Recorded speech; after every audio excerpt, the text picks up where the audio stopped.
오늘 본문은 선한 사마리아인의 비유로 강도 만난 자와 선한 사마리아인의 비유로 알려져 있는 본문입니다.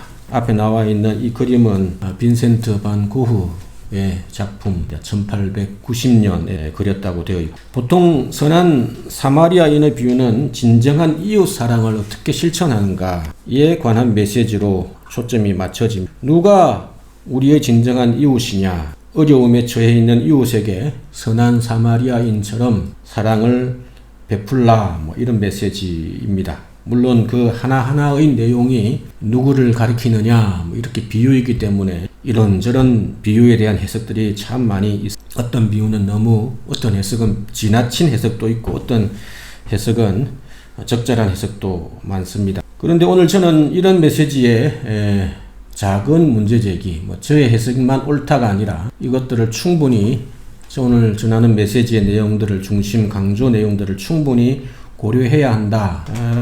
그런 말씀을 드리려 합니다. 왜냐하면 선한 사마리아인의 비유는 예수님과 어떤 율법 교사와의 대화 속에 동떨어져 있는 아무 대상이 없이 그냥 청중들에게 하셨던 그런 비유의 말씀만이 아니라 율법 교사와 예수님과의 대화 중에 사용된 예화로 비유를 드셨기 때문입니다. 그래서 이 비유를 제대로 올바르게 이해하려면 예수님께서 율법 교사와 도대체 어떤 대화를 나누시던 중에 이 비유를 예로 드셨는가, 그 대화 속에 선한 사마리아인의 비유가 어떤 의미, 어떤 역할을 하는가 하는 것을 알아야 제대로 된 성경 읽기, 성경 해석이 될 것입니다. 그런데 이렇게 따지면 길고 조금 말씀만 들어도 복잡해 보이지 않습니까? 그래서 많은 분들이 그냥 단순히 이 비유만 떼어서 말씀을 전해도 충분히 내용이 전해지기도 하고 또 그 의미가 깊기 때문입니다. 그래서 저는 오늘 조금 다르게 오늘 예수님께서 원래 의도하셨던 메시지, 이 비유를 인용하셨던 이유에 대해서 함께 살펴보면서 지금까지 전했던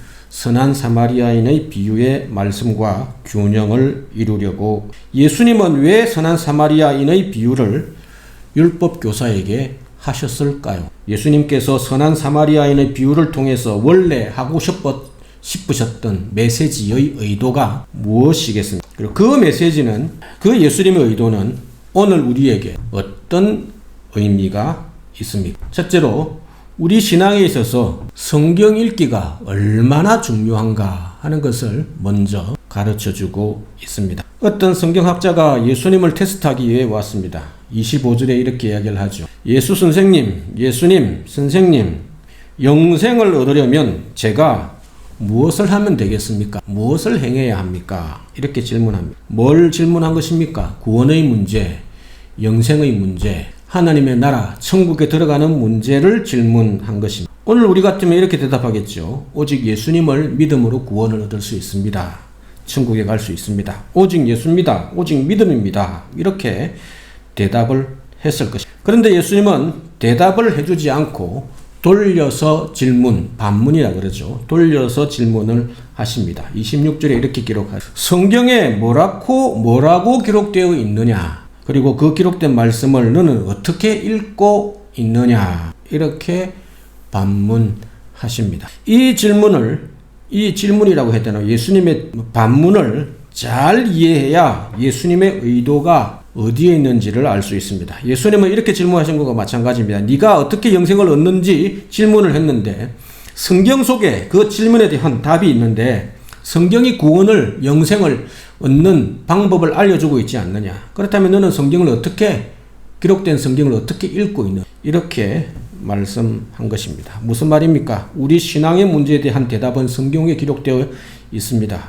따라서 우리가 성경을 어떻게 읽고 반응하는가에 따라 우리의 신앙의 문제가 판가름 난다 하는 것을 예수님은 간접적으로 돌려서 너는 성경을 어떻게 읽고 있냐? 성경이 구원에 대하여 말하고 있지 않느냐? 너의 해석은 뭐냐? 너는 어떻게 읽냐? 너는 어떤 대답을 찾았느냐? 이렇게 물으신 것입니다. 예수님은 우리의 신앙의 문제가 성경 읽기와 깊이 관련이 있다라고 보셨습니다. 신앙의 문제가 성경 읽기와 긴밀히 연결되어 있다는 것은 예수님의 또 다른 비유, 씨 뿌리는 비유에도 나타납니다. 말씀의 씨앗은 성경을 대하는 우리의 태도에 따라 반응이 다르게 나타납니다. 길가에 떨어진 씨는 어떻게 됩니까? 지나가는 사람들의 발에 밟히기도 하고 새가 와서 그 씨를 다 먹어버려서 아예 싹도 태워지지 못하는 그런 말씀을 받아들인 태도를 이야기합니다. 돌밭에 떨어진 씨는 무엇입니까? 이 씨는 말씀의 씨라고 그러죠. 새싹이 나긴 납니다. 그런데 시련이 오자 넘어집니다. 그리고 가시덤불에 떨어진 씨는 무엇입니까? 말씀을 듣고 싹을 피우고 조금씩 자라나는데 세상 근심과 재물에 대한 근심과 인생의 욕망에 사로잡혀 열매를 맺지 못하는 사람을, 즉 신앙의 문제는 말씀에 대한 우리의 반응과 연결되어 있습니다. 어떻게 반응하느냐에 따라 말씀이 열매를 맺느냐 안 맺느냐, 싹이 나느냐 안 나느냐, 자라나느냐 안 자느냐 라는 것입니다. 그래서 예수님은, 사도 바울은 믿음은 들음에서 나고 들음은 그리스도의 말씀으로 말미암는다 라고, 이 시간 우리는 얼마나 성경을 읽고 있는지 되돌아보기를 바랍니다. 성경 읽기는 우리의 신앙의 건강함과 직결되어 있습니다. 말씀을 어떻게 대하느냐 하는 것이 믿음의 수준을 지난 10월 첫째 주일에 온가족 찬양 예배 시간에 순장님들께서 나오셔서 순장 훈련에 대한 소감을 나누는 시간을 가졌습니다. 아마 기억하실 것입니다. 성경 읽기를 열심히 했는데 그것들로 인해서 읽는 분들이 신앙이 새롭게 될 수 있다 하는 것을 그대로 보여주셨습니다. 그런데 혹시 주일 예배에서 듣는 메시지로 모든 것을 우리는 퉁치려고 하고 있지는 않습니까? 일상에서 바쁘다는 핑계로 주일 한 끼 식사로 한 주간을 버티려고 하는 것은 아닙니다. 그래도 좋게 긍정적인 생각하면 주일 예배 말씀 들었으니 최소한 굶어 죽지는 않을 것이, 그렇게 저는 생각을 합니다. 그러나 건강한 그리스도인의 삶, 풍성한 그리스도인의 삶은 결코 장담할 수, 정직하게 자기 자신을 잘 돌아보시기를 바랍니다. 건강한 성경 읽기로 예수님께서 약속하신 풍성한 삶, 구원받는 것은 당연한 문제고요. 구원받은 자가, 성도가 건강한 성경 읽기를 하면 어떻게 풍성한 삶을 살 수 있는가 하는 것을 말씀하셨는데, 그 삶을 천국에서 맛보는 것이 아니라 이 땅에서 맛보시는 저와 여러분이기를 소망합니다. 요즘은 성경 읽기와 묵상을 돕는 교재들이 엄청 많습니다. 주보에 게시된 생명의 삶이라고 해인가요? 그 교재를 따라서, 진도를 따라서 묵상하셔도 되고요. 아니면 자기가 본문을 정해서 또는 성경 읽기를 통해서 그렇게 묵상을 하셔도 좋고, 시력이 좋지 못한 분들은 성경 묵상이 쉽지 않으니 성경 통독 앱을 활용해도 됩니다. 간혹 이단들이 몰래 이런 앱을 만들어 제공하는 경우가 있으니까 조심은 하셔야 됩니다만은, 제가 그것들을 추천하는 앱은 몇 가지가 있습니다. 유버전이라고 우리나라에서 만든 앱이 아니라 공산권 같은 선교를 위해 비기독교권 선교를 위해서 각종 나라의 말로 성경을 제공하는, 옛날에는 컴퓨터로 제공했는데 지금은 이제 앱으로도 제공하는 유버전이라고 하는 곳에 나온 홀리바이 성경 앱이 한글로도 제공이 됩니다. 공동체 성경 드라마 바이블을 제공합니다. 드라마 바이블하고 또 다른 버전도 앱이 90일 큰 통독 앱이 초록색으로 된 앱이, 그 다음에 갓피플에서 이들은 로그인만 하면 모든 것들이 무료로 제공되어진 성경 통독 앱입니다. 잘 활용하시면 좋고. 근데 주의할 것은 말씀을 많이 읽고 듣는다고 자동으로 신앙의 문제가 해결되는 것이 아니에요. 오늘 이 율법교사의 문제를 그대로 보여주는 것이죠. 그래서 예수님은 어떻게 읽느냐, 이거는 진짜 읽느냐의 문제가 아니라 읽고 어떻게 반응하느냐, 해석의 문제를 질문을 하신 것입니다. 여러분은 성경을 어떻게 읽고 어떻게 반응하며 해석하고 있습니까? 자연스럽게 이 질문은 우리를 해석의 문제로 인도합니다. 두 번째로, 우리의 신앙에 있어서 성경 해석이 얼마나 중요한가, 읽는 것도 중요하지만 성경 해석이 얼마나 중요한가 하는 것을 알려주는 비유의 가르침입니다. 어떻게 성경을 읽느냐는 예수님의 질문에 율법교사는 뭐라고 대답합니까? 27절에 신명기 6장 5절을 인용하며, 구약 성경을 인용하며 이렇게 대답합니다. 네가 성경을 어떻게 읽고 있느냐, 뭐라고 기록되었으며 어떻게 읽느냐라고 질문하니, 내 마음을 다하며 뜻을 다하며 목숨을 다하며 힘을 다하며 주 너의 하나님을 사랑하고 또 내 이웃을 너의 몸과 같이, 너 자신과 같이 사랑하라 라고 하셨습니다. 교과서적인 대답이죠. 이 교과서적인 대답에 예수님은 어떤 점수를 매기셨습니까? 28절입니다. 너의 대답이 정답이다. 그렇다면 이를 행하라. 그러면 살리라 라고 말씀합니다. 예수님이 왜 행함의 문제, 행하라 그리하면 살리라 라고 행함의 문제를 언급하셨습니다. 이 사람의 문제가 무엇인지, 이 율법교사의 문제가 무엇인지, 신앙의 문제가 무엇인지 간파하셨기 때문에 이 율법교사는 머리로는 잘 알고 있었습니다. 그런데 알고 있는 그것이 손과 발로 이어지지 않는 게 문제였습니다. 아니나 다를까 율법교사는 자신의 옳음을 드러내려고 누가 자신의 모습, 예수님께서 행하며 문제를 언급한 이유가 뭔지를 깨닫지도 못하고 자기가 옳다 하는 것을 인정받기 위해 드러내려고 또 다른 질문을 합니다. 누가 나의 이웃이냐? 앞에 나와 있는 신명기 6장 5절 말씀을 가지고 그 당시 율법사들이 온갖 문제로 설왕설래했습니다. 하나님을 사랑하는 건 당연하죠. 그런데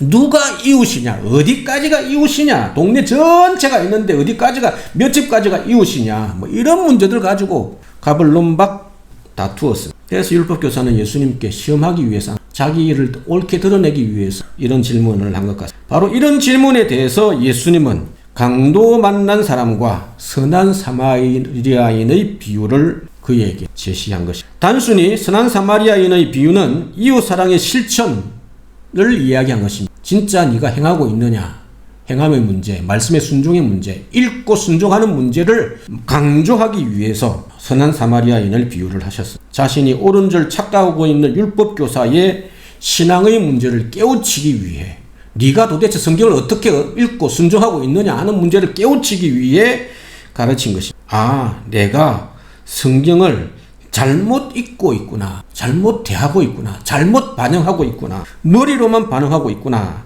하는 율법교사의 문제를 깨우치게 하기 위해서, 깨닫게 하기 위해서 비유의 말씀을, 그러나 본문 전체의 내용을 보면 전혀 그 문제를 깨닫지 못하는 것 같습니다. 이처럼 오늘 이 비유는 우리 신앙에 있어서도 마찬가지입니다. 성경 읽기, 다르게 이야기하면 해석의 적용, 해석과 적용의 중요성을 깨닫게, 이것이 제가 오늘 메시지에서 강조하고 싶은 핵심입니다. 우리는 성경을 읽을 때 어떻게 받아들입니까? 각자의 자신의 가치관과 생각과 경험을 전제로 그것들을 통해서 받아들입니다. 그래서 성경을 자기중심적으로, 이건 이렇고 저건 저렇고 내가 경험해봤더니 이렇고, 자기 편리하게 해석하는 실수를 범할 수 있습니다. 따라서 우리의 신앙의 문제는 성경 읽기와 성경을 읽을 때 그 성경을 어떻게 이해하고 받아들이느냐, 해석입니다. 해석의 문제에 달려 있습니다. 어떻게 성경을 제대로 읽고 해석하고 반응하느냐에 따라 우리의 신앙은 좌우. 오늘 비유에서 잘못된 성경의 해석의 예를 볼 수 있습니다. 바리새인, 율법 교사가 이해하는 성경 해석인 거죠. 하나는 자기 합리화입니다. 그 비유에 나옵니다. 죽은 시체를 만지면, 사마리아인의 비유에 보면 제사장과 레위인이 나오죠. 죽은 시체를 만지면 부정하다라는 레위기 21장의 율법을 자기 편한 대로 해석해서 나는 시체를 만지면 안 되니, 부정해지니 도망가는, 또는 자기 신변의 안전을 위해 강도 만난 사람을 도와주지 않고 몰래 도망가는 레위인과 제사장의 경우입니다. 이처럼 성경의 어떤 구절을 자기 합리화해서 사용하면 올바른 성경 읽기, 적용이 아닌 자기 중심적 신앙인이 되는 결과를 맺게 됩니다. 다른 하나는 사회적 편견입니다. 당시 유대인들은 사마리아인들을 개돼지 취급했습니다. 이런 편견으로 사마리아인이나 이방인들은 결코 여기에 나오는 신명기 6장 5절에 나오는 나의 이웃이 유대인의 이웃이 될 수 없다고 생각했습니다. 사회적 편견이 성경 읽기에 어떤 나쁜 영향을 끼치는가 하는 것을 보여줍니다. 그래서 예수님은 이런 성경 읽기와 해석이 왜 문제가 있는가 하는 것을 드러내기 위해서 충격요법으로 비유를 하셨습니다. 비유의 주인공이 바로 선한 사마리아인은 선할 수가 없습니다. 혼혈아, 유대인의 정통적 피를 타고 나지 아니하고, 유대인들이 포로가 되어서 멸망해서 이스라엘이 멸망이 되어서 이방 나라로 끌려갔을 때 남아 있었던 이스라엘 사람들이, 유대인들이 다른 사람들과 결혼하여, 다른 민족과 결혼하여 나온 사람이 사마리아인이었습니다. 그래서 이 사마리아인들을 죄인 취급, 개돼지 취급을 했죠. 그런데 예수님은 선한 사마리아인을 등장시키면 이 사람이 도대체 어떤 행동을 했는가 하는 비유를 통해 이스라엘 사람들에게 충격을, 아마 이 비유를 듣고 나서 어떻게 사마리아인이 이럴 수 있냐, 얼굴이 벌게. 레위인과 제사장은 강도 만난 사람을 도와주지 않고 도망갔는데 우리가 개돼지 취급하는 사마리아인이 그를 도와주고 이웃이 되어주고 얼굴이 아마 벌게 졌을 것입니다. 그래서 예수님은 이렇게 질문한 것과 마찬가지입니다. 너희가 차별하는 개돼지보다 못한 사마리아인도 이렇게 강도 만난 자의 이웃이 되어 주었는데 너희는 뭐하냐? 제사장은 뭐하냐? 레위인은 뭐하냐? 율법교사인 너는 뭐하냐? 성경을 어떻게 읽고 있느냐? 어떻게 해석하고 적용하고 있느냐? 이 가르침을 주시려고 예수님은 선한 사마리아인의 비유를 하신 것입니다. 그러니 오늘 본문으로 우리 이웃이 누구냐 하는 그 적용만으로 끝나면, 절반의 해석, 절반의 적용으로 끝나게 되는 것입니다. 성경 더 읽기를, 이 비유에 대한 적용의 문제를 더 뛰어넘어서 성경 읽기와 해석의 문제로 우리는 도대체 성경을 어떻게 해석하고 있느냐, 어떻게 받아들이고 있느냐, 어떻게 순종하고 있느냐의 문제로 나아가야 합니다. 그것이 비유를 인용하신 예수님의 가르침이기 때문입니다. 그래서 저도 예수님처럼 여러분에게 질문드립니다. 우리는 혹시 성경을 잘못 읽고 있는 것은 아닙니까? 또 잘못 해석하고 있는 것은 아닙니까?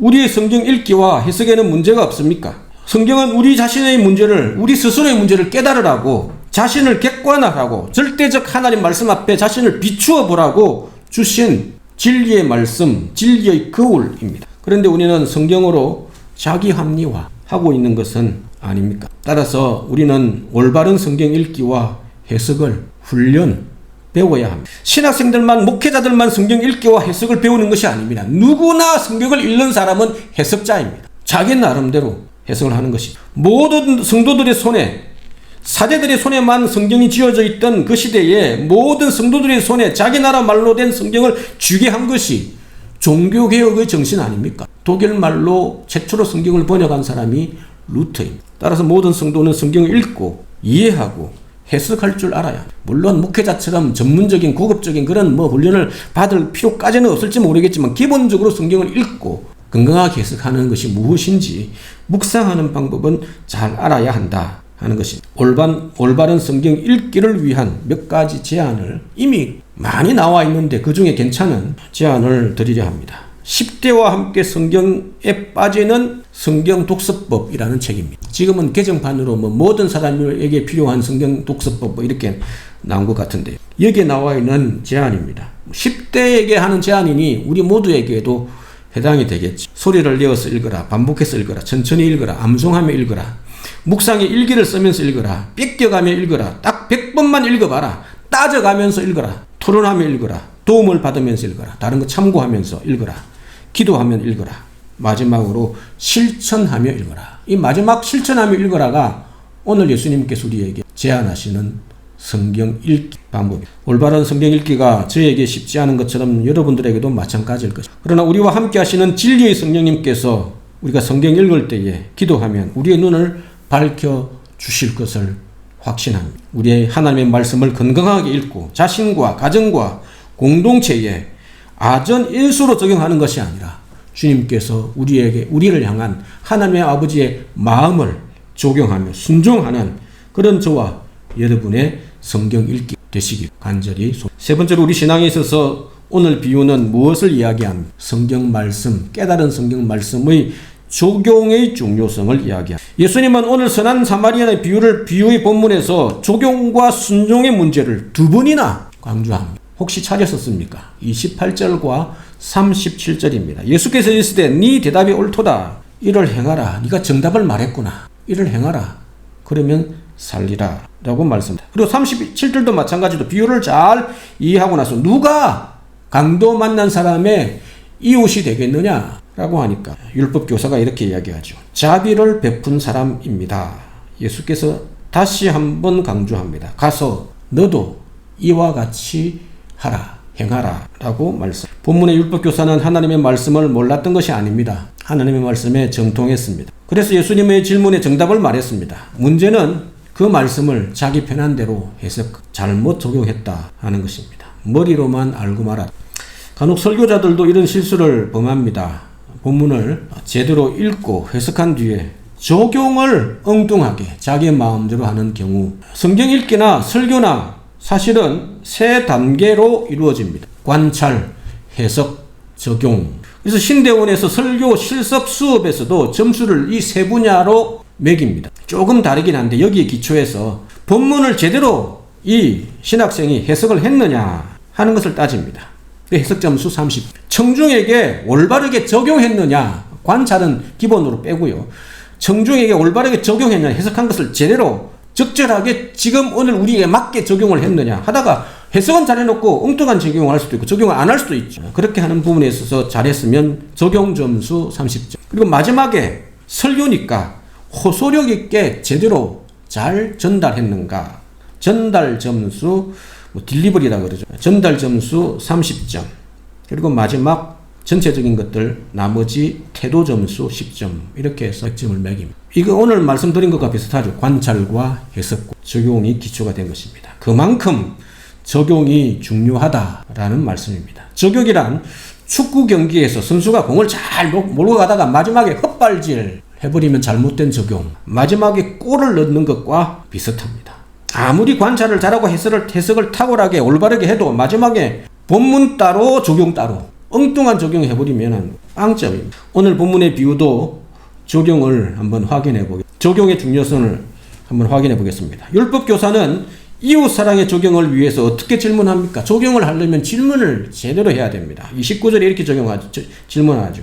그 사람이 자기를 옳게 보이려고 동기도 틀렸습니다. 첫 번째 동기가 틀렸습니다. 두 번째 예수께 여짜오되 그러면 내 이웃이 누구니까? 내 이웃입니다. 내가 볼 때의 이웃이 누구입니까? 라고 물어봤는데 이 이웃은 나 중심이어서는 안 돼. 그래서 예수님께서 뭐라고 대답합니다. 36절에 대답을 하죠. 선한 사마리아인의 비유를 이웃이 뭐냐라는 것에 대해서 한참 이야기하고 나서 36절에 이렇게 합니다. 네 생각에는 이 세 사람들 중에 누가 강도 만난 사람의 이웃이냐 라고 생각하느냐 라고 물어본 겁니다. 질문이 한번 보시죠. 율법교사는 내 이웃이 누굽니까? 라고 물어봤고요. 예수님이 뭐라고 질문했냐면 강도 만난 사람의 이웃이 누구냐? 라고 물어본 겁니다. 피해자 중심, 아픔을 당하고 있는 사람의 입장에서 이웃이 누구냐를 따지는 문제다 라고 해석을 하신 것이죠. 완전히 다른 해석을 하게 된 것이죠. 뒤 두 질문의 차이, 율법교사와 예수님의 질문의 차이를 간파하시겠습니다. 율법교사는 나 중심의 해석이었습니다. 내가 볼 때의 이웃이 누구냐 하는 문제로 해석을 한 거고, 그리고 잘못된 해석이 되어버린 거죠. 잘못된 적용이 되어버린 겁니다. 자기 자신에게 적용, 물론 자기 자신에게 적용해야 되는데 자기 합리화로 적용을 하게 된 것이고, 예수님은 뭐라고 질문합니까? 누가 강도 만난 사람의 입장에서 이웃이 되었느냐 라고 질문을 한 것입니다. 이 질문 자체가 적용의 중요성을 보여요. 율법교사는 자기 중심적 적용을 했습니다. 물론 적용은 자신에게 해야 됩니다. 그러나 자기에게 유익하도록 적용을 한 것이죠. 그러나 예수님은 누가 강도를 만난 사람이 이웃이냐, 아픔 중에 있는 사람의 입장에서 적용을 하셨습니다. 올바른 성경 읽기가 무엇입니까? 올바른 적이어야 한다 라고 보여주신 비유입니다. 그렇다면 우리의 적용은 어떻게 해야 합니까? 저와 여러분의 적용은 건강합니까? 혹시 율법교사처럼 자기중심적, 자신의 이익을 위해서 자기 합리화를 하면서 스스로 신앙생활 잘하고 있다, 위로하고 있지는 않습니다. 적용을 생각하면 우리는 참 이기적이고 무능한 사람들입니다. 말씀을 제대로 행할 수 있는 능력이 우리 안에 있지를 않습니다. 자신이 손해볼 상황이 되면 비겁해지는 우리입니다. 자신이 책임져야 할 상황이 되면 다른 사람을 탓합니다. 제가 문제가 그래서 그렇습니다. 이 다른 사람을 탓하는 뿌리가 어디에서 나왔습니까? 타락한 아담이 하와에게 하나님이 짝 지어준 제가 잘못해서 먹으라 그래서 했습니다 라고 하는 핑계하고 똑같지 않습니까? 그래서 이런 모습은 타락한 우리의 본성을 그대로 보여줍니다. 다르게 이야기하면 우리는 강도 맞는 사람입니다. 스스로를 구원할 수 있는 능력이 없습니다. 누가 우리에게 찾아오셔서 우리를 치유하고 고치시고 회복시키시고 살려주셨습니까? 선한 사마리아인 되신 예수님입니다. 이것이 오늘 본문의 중요한 메시지, 비유의 해석입니다. 그런데 많은 사람은 이 비유 해석만 하고 맙니다. 그러나 예수님께서 이 비유를 하신 이유가 무엇입니까? 율법교사가 성경을 잘못 읽고 잘못 적용하고 있었기 때문에 그 문제가 무엇인가 하는 것을 알려주기 위해 가장 잘못된 해석을 하고 있는 사랑해야 할 대상이 누구냐 하는 문제를 오늘 우리에게 비유로 알려주시며 가르쳐 주신 것입니다. 우리는 겉으로는 멀쩡하지만 속은 이기심으로 꿈틀꿈틀하는 존재들입니다. 이 근본적인 이기심, 저희 본성을 십자가 앞에서 꿇지 않으면, 내려놓지 않으면 해결할 수 없는 우리의 부패한 이기심입니다. 그래서 우리는 우리를 제자로 부르신 예수님의 십자가 앞에 나아갑니다. 날마다 자기를 부인하고 자기 십자가를 지고 예수님을 따르라. 십자가 앞에서 네가 죽고 십자가를 통하여 부활하신 예수님의 십자가를 통하여 다시 살아나야 참된 하나님의 말씀에 순종할 수 있단다 하는 말씀을 우리는 붙들고자 합니다. 오늘도 우리의 삶의 현장에서 우리의 이기심을 내려놓고 말씀을 자신에게 적용하기 위해 십자가 앞에 엎드리시는, 자신을 희생하시고 죽으시는 그런 저와 여러분 제자들이 되시기를 소망합니다. 말씀을 마무리하려 합니다. 오늘은 선한 사마리아인의 비유의 세세한 부분을 다 살펴보지 않았습니다. 여리고로 내려가는 강도 만난 자는 아담이나 우리다 라고 해석하기도 합니다. 강도는 사탄이다. 레위인과 제사장은 구약의 율법과 선지자들을 이야기한다. 자신의 모든 것을 내어주고 강도 만난 사람을 치료해준 사마리아인은 십자가에서 우리를 위해 몸을 던지신, 희생하고 부활하신 예수님을 상징한다. 이거 하나만 맞습니다. 강도 만난 사람을 데리고 간 여관은 교회다. 이건 좀 지나칩니다. 이런 해석을 풍류적 해석이라고 하는데 딱 하나 건질 수 있는 해석은 선한 사마리아인의 역할이 사실은 예수님께서 강도 만난 우리에게 하신 역할과 동일한 비유. 여러 해석들을 잘 생각하면 참 은혜가 되죠. 맞는 말이기도 하고, 우와, 그렇게 합니다. 그런데 정확하게는 예수님께서 선한 사마리아인처럼 강도 만난 우리를 구원해 주셨다, 살려주셨다 하는 비유의 해석만 올바른 해석입니다. 우리는 이 비유가 주어진 그 배경 속에서 선한 사마리아의 비유가 무엇인지 오늘 함께 말씀을 나누어서 정리하면 이렇습니다. 강도 만난 자와 선한 사마리아인의 비유는 성경을 잘못 읽고 있는 율법교사의 문제를 깨우치기 위한 비유였습니다. 선한 사마리아인의 비유의 뜻은 율법사의 이웃에 대한 잘못된 해석의 문제가 무엇인지를 보여주고 우리의 신앙의 건강함은 성경 읽기를 어떻게 하느냐, 올바르게 하느냐, 어떻게 자신에게 적용하여 순종하느냐, 어떻게 적용하기 위해서 십자가 앞에 엎드리느냐에 달려있다 하는 가르침을 우리에게 보여줍니다. 따라서 선한 사마리아인의 비유는 우리의 이웃을 어떻게 해석하느냐의 비유를 통해서 하나님의 말씀을 어떻게 읽고 순종하고 적용하느냐, 십자가 앞에 어떻게 엎드려야 하는가, 우리의 근본적으로는 이 말씀에 순종할 수 없지만 강도 만난 인간이지만 사람이지만 예수님을 만날 때 온전히 치유됨으로 말미암아 이 말씀에 순종할 수 있단다 하는 것을 보여주는 비유입니다. 강도 만난 자와 같은 우리를 찾아와 주시고 구해 주시고 치료하여 주시고 끝까지 책임져 주시는 선한 사마리아인 되신 예수님처럼 하나님의 말씀 앞에 온전히 진실되게 반응하여 순종하는 그런 저와 여러분 되시기를 주의 이름으로 간절히 소망합니다.